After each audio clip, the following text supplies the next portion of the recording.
السلام علیکم ورحمۃ اللہ وبرکاتہ۔ ناظرین اکرام، میں ہوں گلبانو اور آپ دیکھ رہے ہیں میرا چینل عقیدت اسلام۔ ناظرین اکرام، ہماری آج کی ویڈیو کا موضوع ہے کہ موسیٰ علیہ السلام پر اللہ تعالیٰ نے تورات شریف کو کیسے نازل فرمایا۔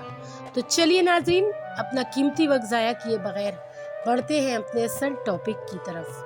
جزاک اللہ خیر۔ ناظرین اکرام، اللہ تعالیٰ نے ارادہ کیا کہ بنی اسرائیل پہلی امتوں کی طرح اللہ کی ہدایت اور کتاب کے بغیر کہیں تباہ نہ ہو اور سابقہ امتوں کی طرح ٹمک ٹوئے نہ مارے۔ اللہ نے موسیٰ کو پاکی کا حکم دیا اور 30 دن کے روزوں کا، پھر کوہ طور پر آنے کا، حتیٰ کہ ان سے ان کا رب کلام کرے اور وہ کتاب حاصل کرے جو ان کے لیے امام ہو۔ موسیٰ علیہ السلام نے اپنی قوم کے 70 آدمیوں کا انتخاب کیا جو اس پر گواہ ہوں، اس لیے کہ بنی اسرائیل انکاری قوم تھے۔ اور موسیٰ نے کوہ طور پر جاتے ہوئے اپنے بھائی ہارون سے کہہ دیا تھا کہ میرے بعد ان لوگوں کا انتظام رکھنا اور اصلاح کرتے رہنا اور بدعملوں کی راہ پر عمل مت کرنا۔ سورہ اعراف آیت نمبر 143۔ اس لیے کہ جماعت کے لیے امام کا وجود بہت ضروری ہے۔ موسیٰ علیہ السلام اپنے رب کے وقت کے مطابق چل پڑے، لیکن اللہ کا شوق انہیں کشاں کشاں اور جلدی سے طور پر لے گیا۔ اللہ نے پوچھا، اور اے موسیٰ، اپنی قوم سے آگے جلدی آنے کا کیا سبب ہوا؟ انہوں نے کہا، اپنے گمان کے مواقف، وہ لوگ یہی تو ہیں میرے پیچھے پیچھے آ رہے ہیں، اور میں آپ کے پاس جلدی سے اس لیے چلا آیا کہ آپ زیادہ خوش ہوں گے۔ سورہ طٰہٰ آیت نمبر 83 تا 84۔ اور اللہ نے انہیں اپنے رب کا وقت موعود 40 راتیں پورا کرنے کا حکم دیا۔ موسیٰ کوہ طور پر پہنچے، پس ان سے ان کے رب نے کلام کیا، سرگوشیاں کی، انہیں اپنا قرب عطا کیا۔ اس نے ان کے شوق کو اور بڑھا دیا۔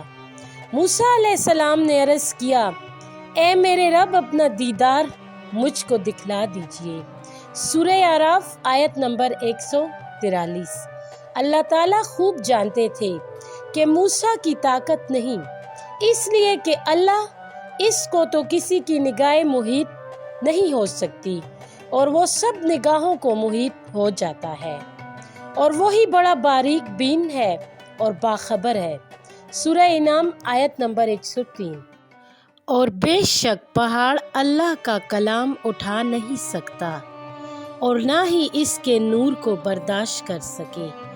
اگرچہ ہم اس قرآن کو کسی پہاڑ پر نازل کرتے تو اے مخاطب، تو اس کو دیکھتا کہ خدا کے خوف سے دب جاتا اور پھٹ جاتا۔ سورہ الحشر آیت نمبر 21۔ ناظرین اکرام، ارشاد ہوا کہ تم مجھ کو دنیا میں ہرگز نہیں دیکھ سکتے، لیکن تم اس پہاڑ کی طرف دیکھ سکتے ہو، سو اگر اپنی جگہ برقرار رہا تو خیر، تم بھی دیکھ سکو گے۔ پس ان کے رب نے جو اس پر تجلی فرمائی، تجلی نے اس پہاڑ کے پرخچے اڑا دیے، اور موسیٰ علیہ السلام بے ہوش ہو کر گر پڑے۔ پھر جب ہوش میں آئے تو عرض کیا، بے شک آپ کی ذات منزہ ہے، میں آپ کی جناب میں معذرت کرتا ہوں، اور سب سے پہلے میں اس پر یقین کرتا ہوں۔ اور ارشاد ہوا کہ اے موسیٰ، یہ بہت ہے کہ میں نے پیغمبری اور اپنی ہم کلامی سے لوگوں پر تم کو امتیاز دیا ہے، تو اب جو کچھ تم کو میں نے عطا کیا ہے اس کو لو اور شکر کرو۔ سورہ اعراف آیت نمبر 143 تا 44۔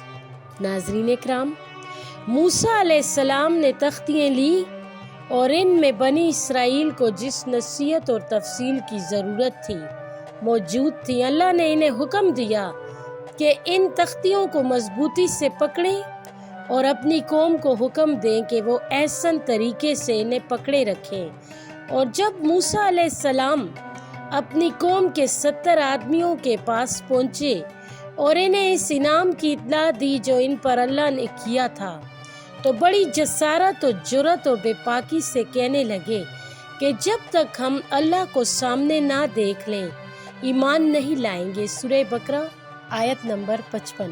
ناظرین کرام، اللہ تعالیٰ کو ان کی اس جسارت اور جرأت پر غصہ آیا۔ انہیں کڑک نے آ لیا اور وہ دیکھ رہے تھے۔ انہیں پتہ چل گیا کہ وہ تو اس کڑک کو جسے اللہ نے پیدا کیا ہے برداشت نہیں کر سکے، تو اللہ کے نور کا تحمل برداشت کیسے کر سکتے ہیں؟ اور موسیٰ علیہ السلام نے اپنے رب کو پکارا اور کہا، اے میرے رب، اگر آپ کو یہ منظور ہوتا تو آپ اس کے قبل ان کو اور مجھ کو ہلاک کر دیتے۔ کہیں آپ ہم میں کے چند بے وقوفوں کی حرکت پر سب کو ہلاک کریں گے۔ سورہ اعراف آیت نمبر 55۔ اللہ تعالیٰ نے ان کی دعا قبول کی اور انہیں ان کی موت کے بعد دوبارہ اٹھایا تاکہ وہ شکر کریں۔ ناظرین اکرام، اس ویڈیو کے اینڈ میں کامنٹ باکس میں ہمیں اپنی قیمتی رائے سے ضرور آگاہ کیجیے گا کہ آپ کو ہماری آج کی ویڈیو کیسی لگی۔ جزاک اللہ خیر۔